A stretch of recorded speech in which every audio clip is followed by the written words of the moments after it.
Dear Patriots, before the news starts, please subscribe to our patriotic channel by clicking the subscribe button. Give us a thumbs up to this video. Don't forget to leave your opinion below in the comments section. Share the news on Facebook and Twitter so you friends see it. Thank you. Trump just dealt a death punch to the NFL with what he did seconds ago. U.S. President Donald Trump just came out today against the National Football League and dealt them a death blow. He said that they should not be given tax breaks anymore after their silent player protests. Why is the NFL getting massive tax breaks while at the same time disrespecting our anthem, flag and country? Change tax law. Trump wrote on Twitter. The House has not returned comment on the issue, says Reuters. The NFL gave up its tax-exempt status in 2015, according to the media. Many U.S. states offer the teams billion-dollar league tax breaks to help finance stadiums. Mike Pence recently walked out of an NFL game after players knelt. The Dallas Cowboys owner Jerry Jones said that he would bench any players who disrespect the flag. Remember the kneel that started it all? Take a look at that image above. That's how sad and pitiful the NFL kneeling is. Share this if you are tired of these NFL kneelers. We should stop giving tax subsidies to teams that hate this country.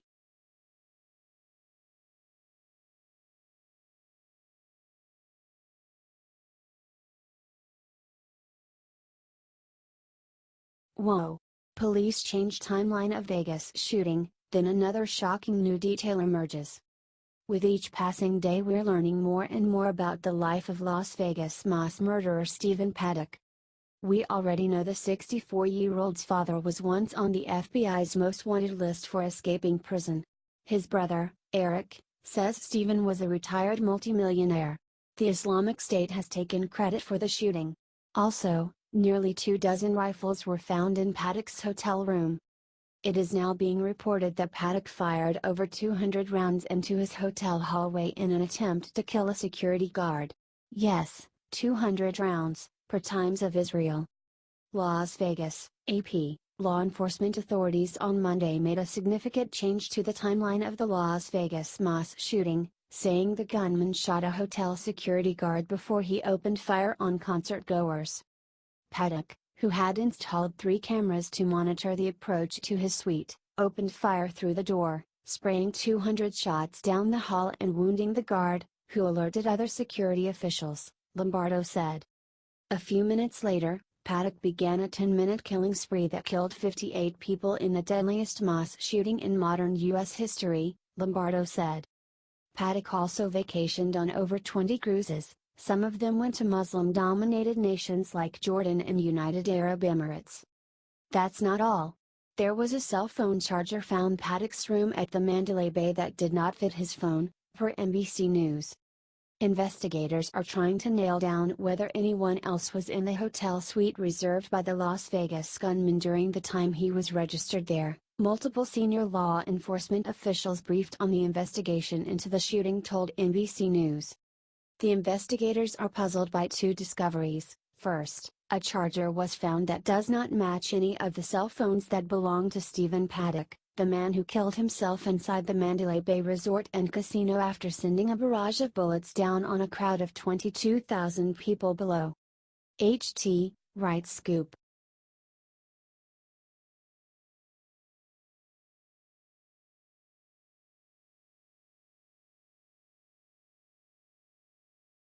Illegals beware. Trump just gridlocked illegals in their tracks with these foreign genius moves.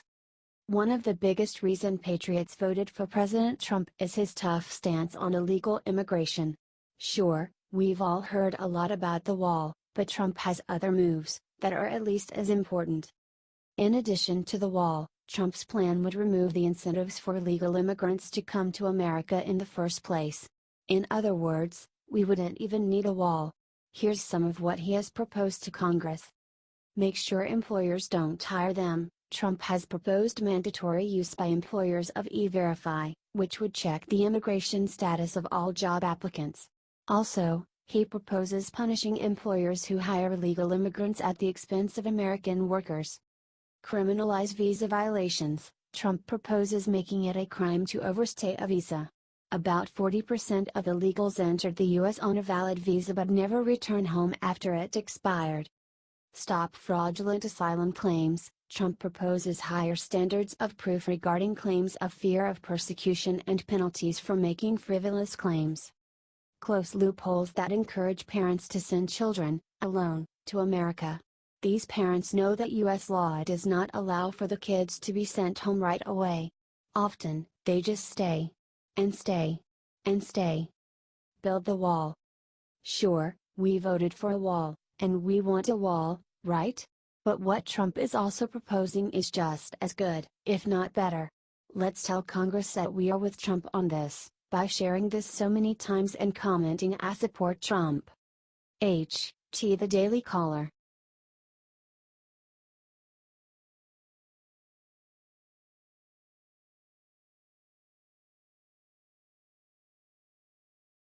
Vindicated. Explosive evidence just surfaced in Russian probe that proves Donald Trump Jr. was telling the truth.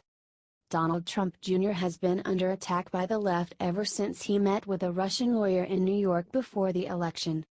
Don Jr. always said that the meeting had nothing to do with Russian collusion, and a newly disclosed email just surfaced that proves he was telling the truth. The email was sent by Scott Belber, a U.S. lawyer representing Era Zagalarov, the Russian billionaire who hosted the Trump-owned Miss Universe pageant in Moscow in 2013 and who had helped secure the Trump Tower meeting. The email gives evidence that backs up the Russian lawyer's claims that she was meeting with Trump Jr. solely to discuss a 2012 law despised by the Kremlin that imposed financial sanctions on wealthy Russians as punishment for human rights abuses. Belber said he was releasing the email from Veselnitskyi because it proved Don Jr. was telling the truth, and the Trump Tower meeting was not part of a Russian government effort to assist President Trump's campaign. The newly disclosed email shows Veselnitskyi wrote music publicist Rob Goldstone on the morning of the scheduled meeting to ask whether she could bring a lobbyist and trusted associate. At the time, Veselnitskyi was preparing to testify before the Foreign Relations Committee about the law, the Magnitsky Act. From the Washington Post. The lobbyist, Renata Kmechin, is working to advance these issues with several congressmen, she continued. He has invaluable knowledge about the positions held by the members of the Foreign Relations Committee that will be important to our discussion. This once again shows that Donald Trump Jr. had zero intentions of colluding with the Russian government, and this entire investigation is nothing but a witch hunt.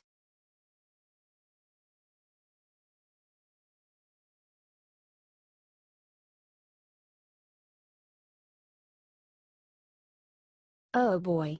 Mike Ditka just went off about NFL protests and told the truth that most are afraid to say. Former Bears coach Mike Ditka isn't known for biting his tongue on political issues, but this time he made jaws drop across the country. Ditka appeared on Westwood One's Monday Night Football pre-game show with Jim Gray before the Vikings-Bears game. It was supposed to be a standard pre-game hit before the game, but it didn't exactly go as planned.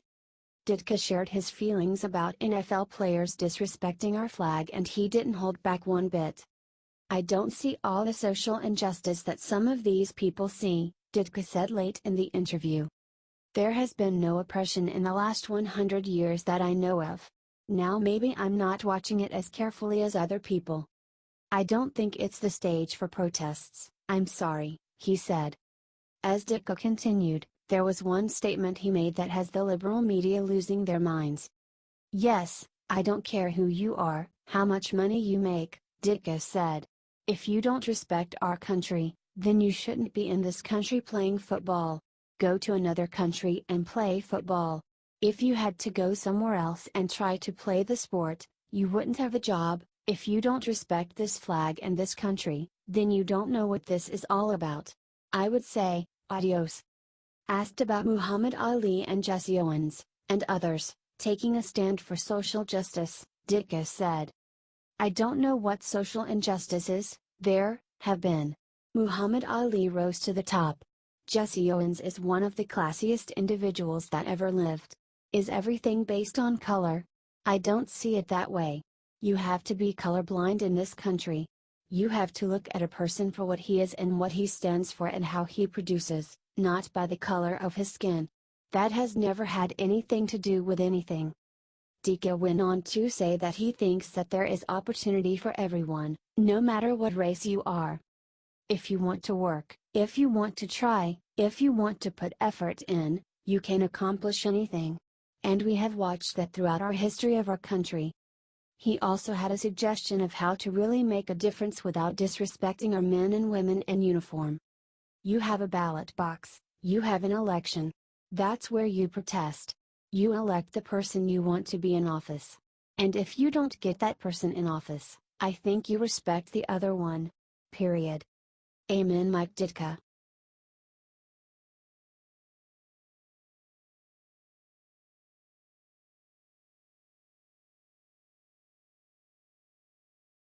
Victory. What Trump just said about Jerry Jones will make all NFL players stand for good. Ever since the trend of taking a knee during our national anthem has gained momentum, almost every team owner has shown themselves to be total cowards on the issue. One owner, however, is finally taking a stand. Cowboys owner Jerry Jones said Sunday that any of his players who disrespect the flag during the national anthem won't play in games. If there is anything that is disrespectful to the flag, then we will not play, Jones said after the Cowboys game Sunday. You understand? If we are disrespecting the flag, then we won't play. Period. We're going to respect the flag, and I'm going to create the perception of it. And we have. Jones is the first NFL owner to publicly make a stand about disciplining players who kneel during the anthem. The bold move even brought words of praise from our commander-in-chief. Last night, he took to Twitter to personally salute Jerry Jones. A big salute to Jerry Jones, owner of the Dallas Cowboys, who will bench players who disrespect our flag. Stand for anthem or sit for game. Jones even stood up for our vice president's choice to leave the stadium after NFL players took a knee for the anthem. I'm saying our vice president, if in his opinion, there's disrespect of the flag, then he should express himself however he wants to say. He's got rights, too. He felt that not standing for the flag is disrespectful. I do, too. The league in my mind should absolutely take the rules we've got on the books and make sure that we do not give the perception that we're disrespecting the flag. At least there is one owner in the NFL who is willing to stand up for our military and our flag. More coaches and owners need to follow his lead. Our soldiers deserve better than this.